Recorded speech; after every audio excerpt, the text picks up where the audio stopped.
యేసయ్యా యేసయ్యా యేసయ్యా యేసయ్యా యేసయ్యా మరణ ఛాయలో మెరిసిన నీ ప్రేమ నలిగిన బ్రతుకున కురిసిన నీ కృప మరణ ఛాయలో మెరిసిన నీ ప్రేమ నలిగిన బ్రతుకున కురిసిన నీ కృప నన్ను బలపరచినయ్యా నిన్నే ఘనపరతునయ్యా నన్ను బలపరచినయ్యా నిన్నే ఘనపరతునయ్యా యేసయ్యా యేసయ్యా యేసయ్యా యేసయ్యా నిన్నే నిన్నే కొలుతోనయ్యా నీవే నీవే నా రాజువయ్యా నిన్నే నిన్నే కొలుతోనయ్యా నీవే నీవే నా రాజువయ్యా యేసయ్యా యేసయ్యా యేసయ్యా యేసయ్యా యేసయ్యా యేసయ్యా అంచనవంతెన ఉరిగిన భారాన పొసగక విసిగిన విసిరి కెరటాన వంచిన వంతెన ఉరిగిన భారాన పొసగక విసిగిన విసిరి కెరటాన కలల కడ తీర్చినావాని వలల నను మోసినావా కలల కడ తీర్చినావాని వలల నను మోసినావా యేసయ్యా యేసయ్యా యేసయ్యా యేసయ్యా నిన్నే నిన్నే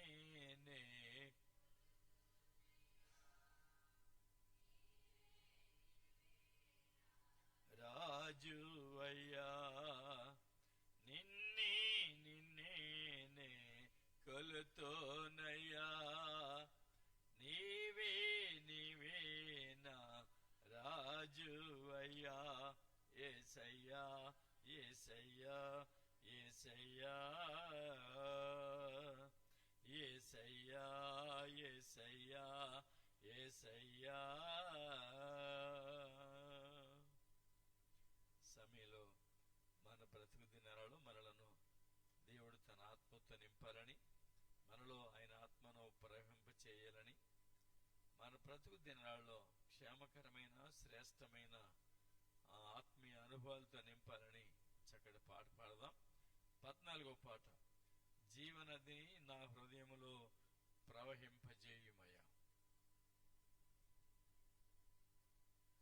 జీవనదిని నా హృదయములో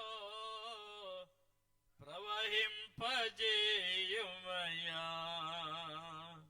జీవనదిని నా హృదయములో ప్రవహింపజేయుమయ్యా. శరీర క్రియలన్నీయో నాలో నశింపజేయుమయ్యా.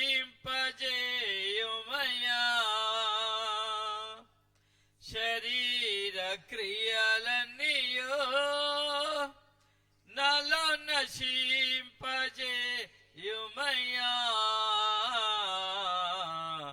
జీవనదిని నా హృదయములో వహింపజేయుమయ్యా. జీవనదిని నా హృదయములో ప్రవహింపజేయుమయ్యా. ఎండి నా ఎముకలన్నీయు తిరిగి జీవింపజేయుమయ్యా.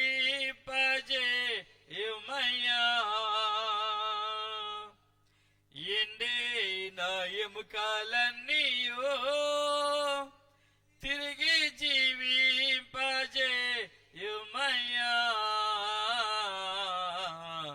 జీవనదిని నా హృదయములో ప్రవహింపజేయుమయ్యా.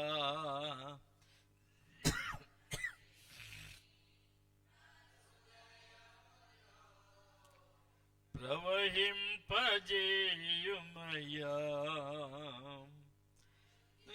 నా సమయములో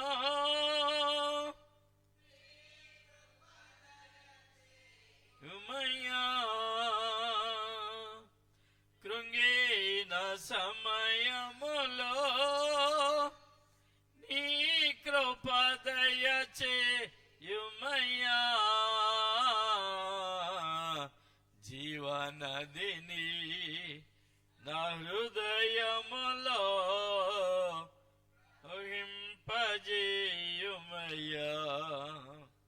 జీవనదిని నా హృదయములో ప్రవహింపజేయుమయ్యా. ఈన సమయములో నీ బలము ప్రసాదించుము. బలహీన సమయములో నీ బలము ప్రసాదించుము. జీవనదిని నా హృదయములో ప్రవహింపజేయుమయ్యా. జీవనదిని నా హృదయములో ప్రవహింపజేయుమయ్యా. ఆత్మీయ వరములతో నన్ను అభిషేకం చేయుమయ్యా. ఆత్మీయ వరములతో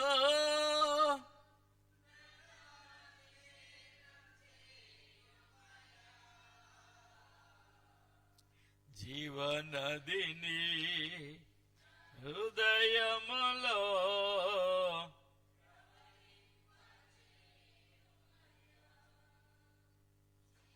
నదిని నా హృదయములో ప్రవహింపజేయుమయ్యా. ఇంకో పాట పాడి ప్రభు నామాన్ని ఘనపరుచుకుందాం. 106వ పాట, నా ప్రభునామం నా ఆశ్రయమే అనేటువంటి పాట 106వ పాట పాడదాం.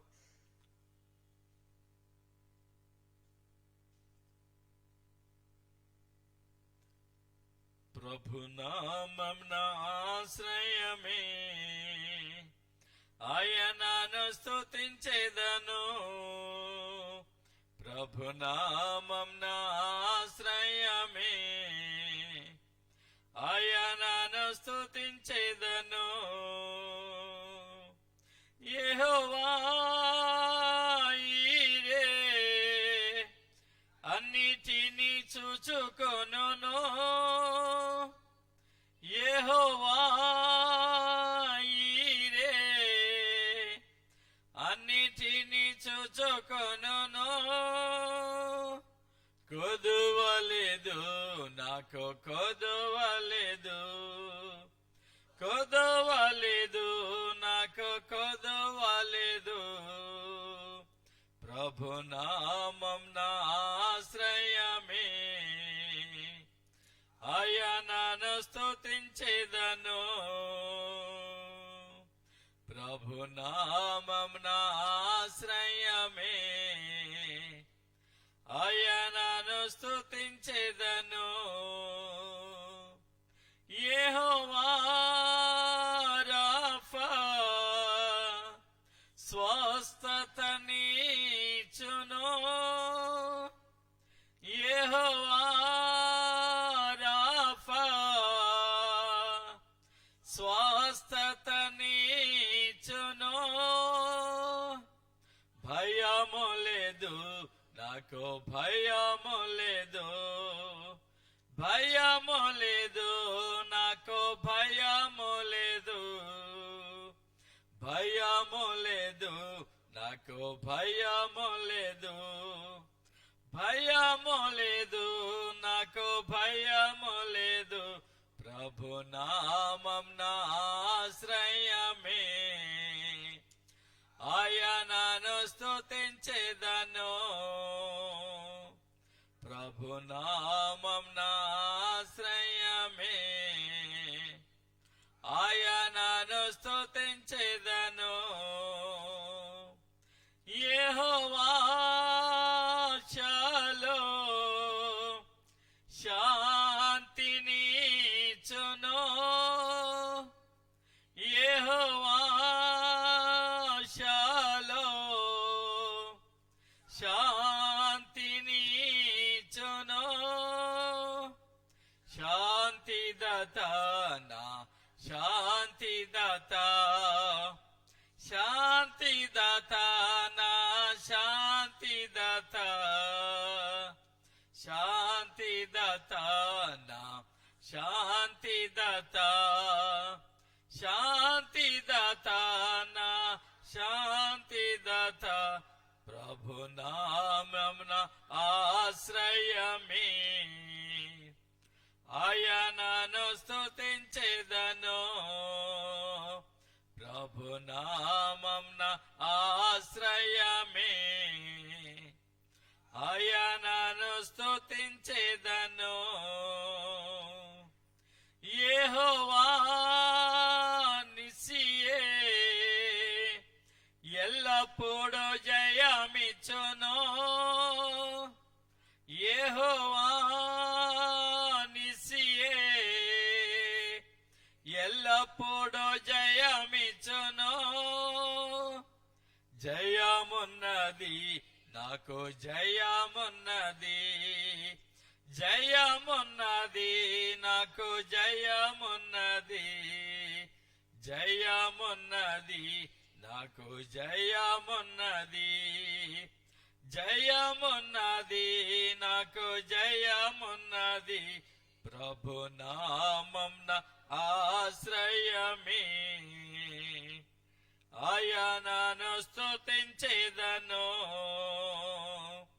ప్రభు నామం ఆశ్రయమే,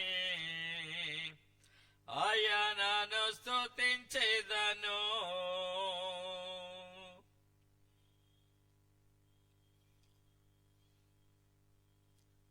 దేవుని నామానికి స్తోత్రాలు చెల్లిస్తా ఉన్నాను. కూడి వచ్చిన మీ అందరికి కూడా వందనాలు తెలియచేస్తా ఉన్నాను. మన ధ్యానాంశముగా హెబ్రీయులకు రాసిన పత్రిక 6వ అధ్యాయము 14వ వచనం మనం ధ్యానం చేసుకుందాం. 6వ అధ్యాయము 14వ వచనం.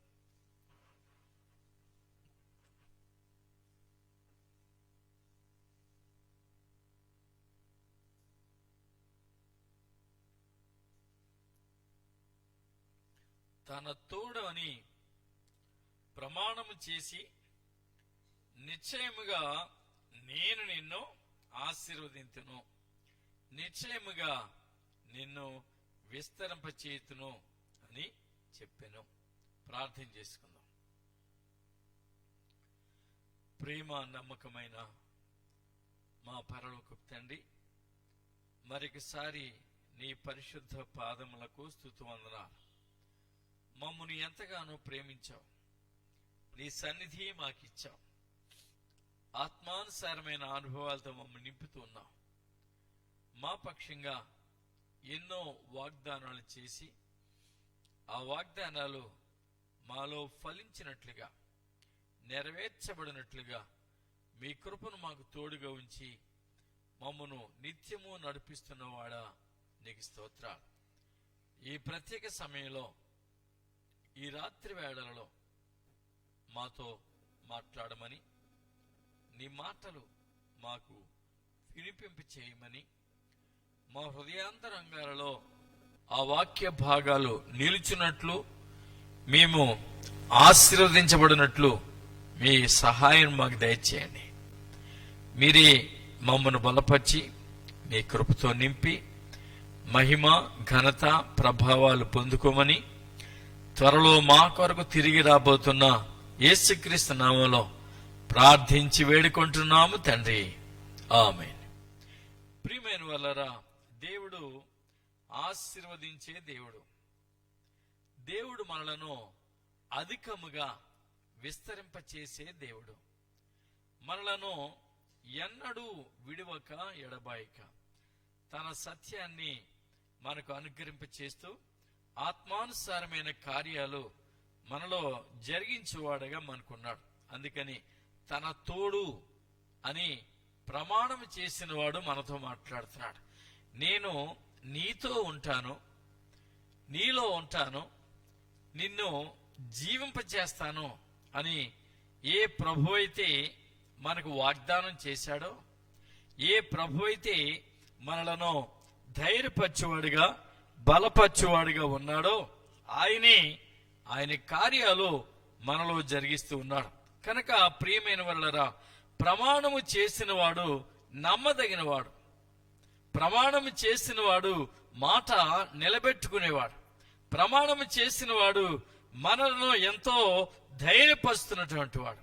అందుకని నిశ్చయముగా, తప్పనిసరిగా నేను నిన్ను ఆశీర్వదింతును. సాధారణంగా మనం ఎంత బలహీనుడు అంటే, ఏదైనా శ్రమ వచ్చినప్పుడు కృంగిపోతాం, ఆశీర్వాదం వచ్చినప్పుడు సంతోషించేస్తాం. ఇది రెండు విషయాలలోనూ మనం సమపాలగా కలిగి ఉండాలని దేవుడు మాట్లాడుతున్నాడు. నీకు శ్రమ కలిగినప్పుడు కృంగిపోవద్దు, నువ్వు చేతకాని అనిపిస్తావు. కనుక దీవెన కలిగినప్పుడు, ఆశీర్వాదం కలిగినప్పుడు నీవు మరి ఉప్పొంగిపోయి దేవుని మర్చిపోయినట్లయితే అది నీ బ్రతుకు దినాల్లో నష్టాన్ని చేకూరుస్తుంది కానీ క్షేమాన్ని చేకూర్చదు. నీకు ఆశీర్వాదము, దీవెన అని ఆ వాగ్దానం దొరికినప్పుడు ఆ వాగ్దానాన్ని బట్టి నీవు ప్రార్థించి ప్రభువు నుండి ఆ వాగ్దానం పొందుకోవాలి. నీకు దేవుడు ఏదైనా ఒక ఆశీర్వాదం ఇవ్వవలసి వచ్చినప్పుడు నీ ప్రార్థనలో దానిని అడిగి పొందుకోవాలి. నీవు ఏ విషయంలోనూ కూడా దేవుని దగ్గర మరి వెనుకాడక ఆయన చేసిన వాగ్దానము దృఢపరిచే దేవుడని నమ్మాలి. మనకు బలమైన దేవుడు, మనలను దృఢపరిచే దేవుడు అని మనము నమ్మి దేవుని యందు భయభక్తులు కలిగిన వారమై ఉండాలి. అది ఆయన అంటాడు, తన తోడు అని ప్రమాణము చేసి నిశ్చయముగా నేను నిన్ను ఆశీర్వదింతును, నిశ్చయముగా నిన్ను విస్తరింపచేతును అనే గొప్ప వాగ్దానం చేసిన వాడు మన దేవుడు.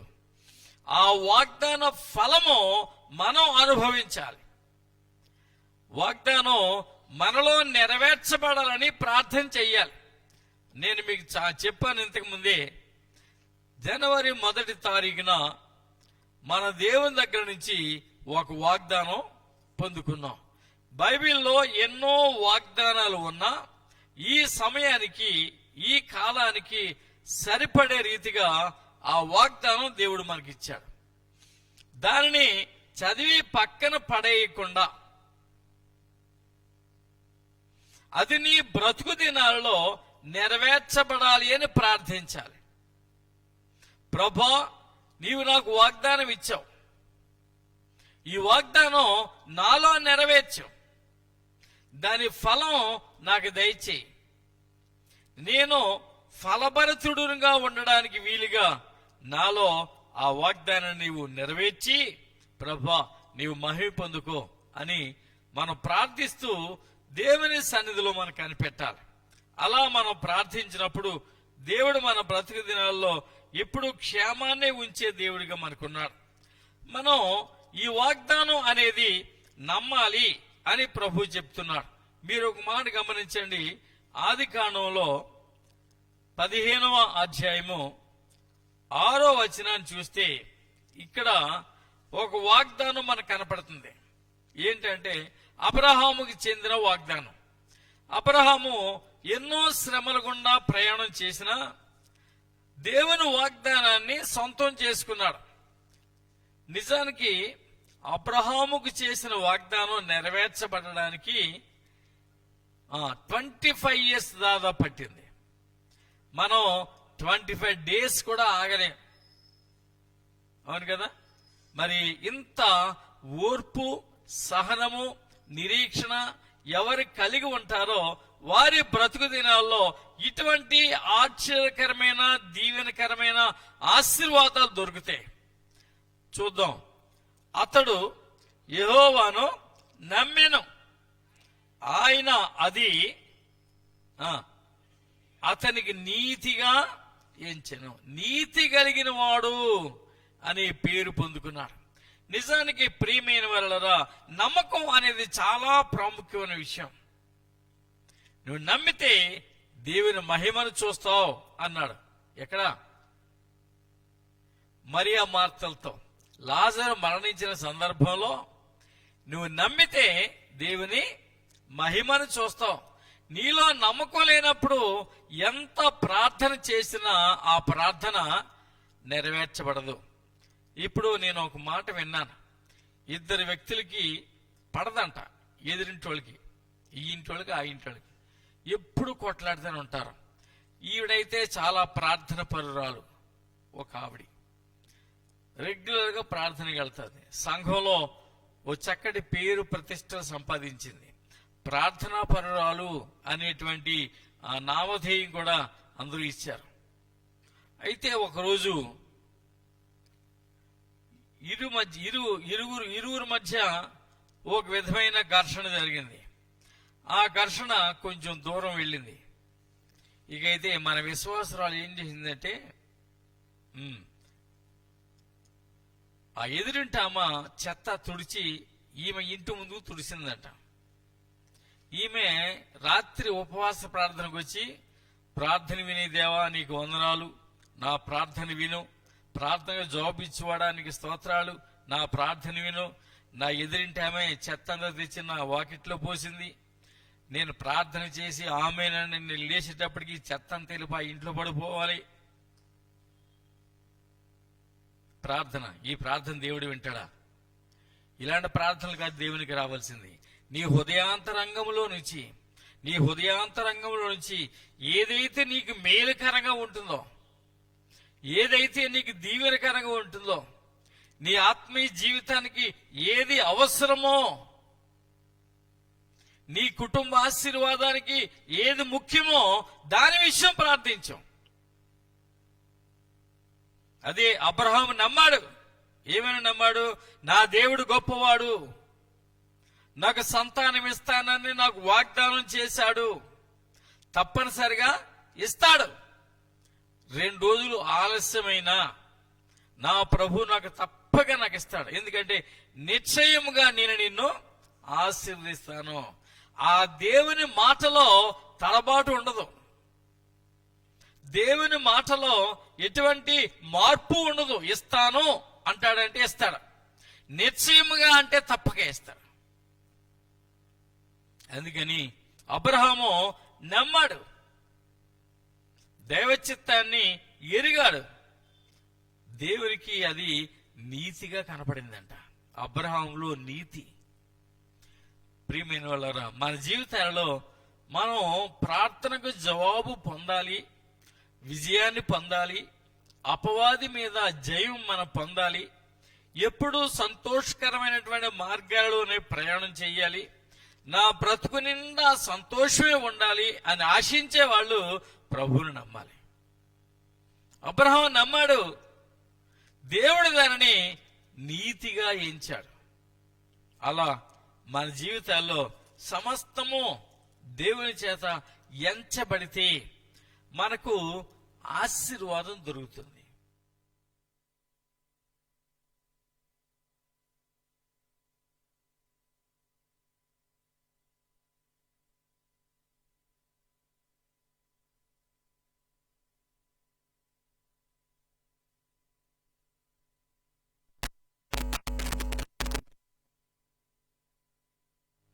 నీవు లేచి నీ దేశము నుండి, నీ బంధువుల యొద్ద నుండి, నీ తండ్రి ఇంటి నుండి నువ్వు బయలుదేరు. ఇక్కడ ఉండొద్దు, నువ్వు వీళ్ళ దగ్గర నీవు ఉండొద్దు. నీ దేశాన్ని విడిచిపెట్టే, బంధువులు విడిచిపెట్టు, అలానే ఇంటి వారిని కూడా విడిచిపెట్టు. నేను చూపించే దేశానికి వెళ్ళు. దేవుడు చూపించే చోట మనం ఉంటేనే ఆశీర్వాదం.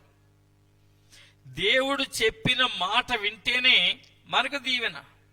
అలా నీవు చేస్తే, అలా నేను చెప్పినట్టు నువ్వు చేస్తే ఏమన్నాడు? నిన్ను గొప్ప జనముగా చేసి నిన్ను ఆశీర్వదించి నీ నామమును గొప్ప చేస్తాను. అబ్రహాం అంటే గొప్పవాడని నేను చేస్తాను, నిన్ను ఆశీర్వదిస్తాను. ఎవరిని ఆశీర్వదిస్తాడు? దేవుడు. నీవు దీవెనకరంగా ఉంటావు. నిన్ను నీవే కాదు, ఇతరులకు దీవెనకరంగా ఉంటావు. అలానే ఇంకో మాట చెప్పాడు 2వ వచనంలో, నిన్ను ఆశీర్వదించే వారిని ఆశీర్వదిస్తాను, నిన్ను దూషించే వారిని నేను జాగ్రత్త. మనకింత వాగ్దానం ఉందండి, గొప్ప వాగ్దానం. ఎందుకు మనం భయపడాలి? దుష్టుడైనా భయపడాల్సిన అవసరం లేదు. మంచివాడు ఎలా మనతో మంచిగానే ఉంటాడు, నిన్ను జాగ్రత్తగా నీతో నివసిస్తాడు. నిన్ను ఆశీర్వదించేవాడిని నేను ఆశీర్వదిస్తాను. వాగ్దానం దేవుడు ఇచ్చాడు. నీతో స్నేహంగా ఉండి మంచిగా ఉంటే నీ ఆశీర్వాదం వాళ్ళకు కూడా వెళతాది. ఒకవేళ నీతో తగులాడి నిన్ను అవమానపరిచే రీతిగా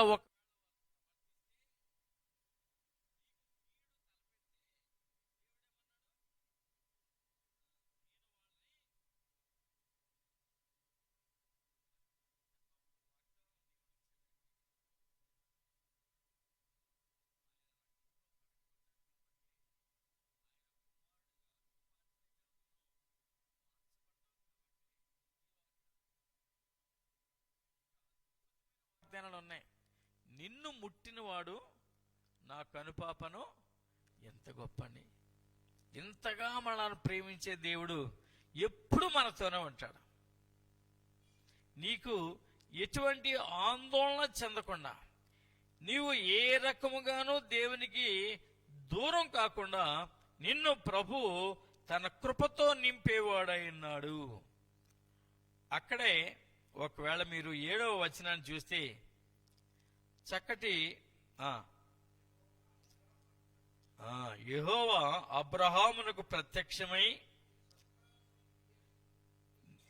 నీ సంతానమునకు ఈ దేశము నేను ఇస్తాను. అతడు తనకు ప్రత్యక్షమైన ఆ స్థలంలో ఒక బలిపీఠాన్ని కట్టాడు. ఆయన చెప్పిన మాట, ఆయన చేసిన వాగ్దానం, నీ సంతానానికి ఈ దేశాన్ని ఇచ్చేస్తాను. ఎక్కడికి వెళ్ళి ప్రార్థన చేయమన్నాడో, ఎక్కడికి వెళ్ళి జీవించమన్నాడో, ఏ స్థలంలో నీ ఉండు అని చెప్పాడో ఆ స్థలంలో నేను దీవిస్తానన్నాడు. మాట విన్నాడు కనుక అక్కడికి వెళ్ళాడు. అదేంటంటే సింధూర వృక్షము అనేటువంటి మాట మనం చూస్తున్నాం. సింధూరం అంటే ఒక మాట చెప్పండి నాకు అమ్మా.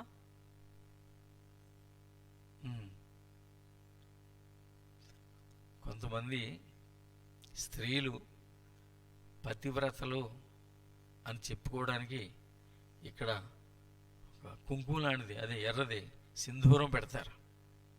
అంటే వాళ్ళు ఒక విధంగా మంచివాళ్ళు అని తెలియచెప్పుకోవడానికి. సింధూరం ఏ రంగులో ఉంటుందంటే రక్తపు రంగులో ఉంటుంది. రక్తం రక్షణకు గుర్తు. యేసు పొందిన గాయాల నుంచి కార్చబడిన ఆ పవిత్రమైన శ్రేష్టమైన రక్తాన్ని బట్టి మనం కడగబడి విడిపించబడి రక్షించబడ్డాం. కనుక సింధూర వనం అంటే రక్షించబడిన గుంపు నివసించే స్థలం. రక్షించబడిన వారు, దైవ సహవాసాన్ని కలిగిన వారు దేవునితో సహవాసం చేస్తూ నివసించే స్థలం సింధూర వనం. ఆ వనంలో మనం నివసించడం ద్వారా దేవుడు మనకిచ్చిన ఆ రక్షణానందాన్ని మనం మన అంతరంగాలలో పెంపొందింప చేసుకోవటమే కాదు, కానీ ఇతరులకు కూడా రక్షణలోనికి నడిపించినందువల్ల దేవునికి మహిమ. వనాలు బైబిల్లో ఎన్నున్నాయో తెలుసా? మొదటిది ఆదికాండంలో చూస్తాం, ఏదైనా వనం పాడైపోయింది. సింధూర వనంలో రక్షణ, గెత్సేమనే వనంలో పాప క్షమాపణకు మార్గం.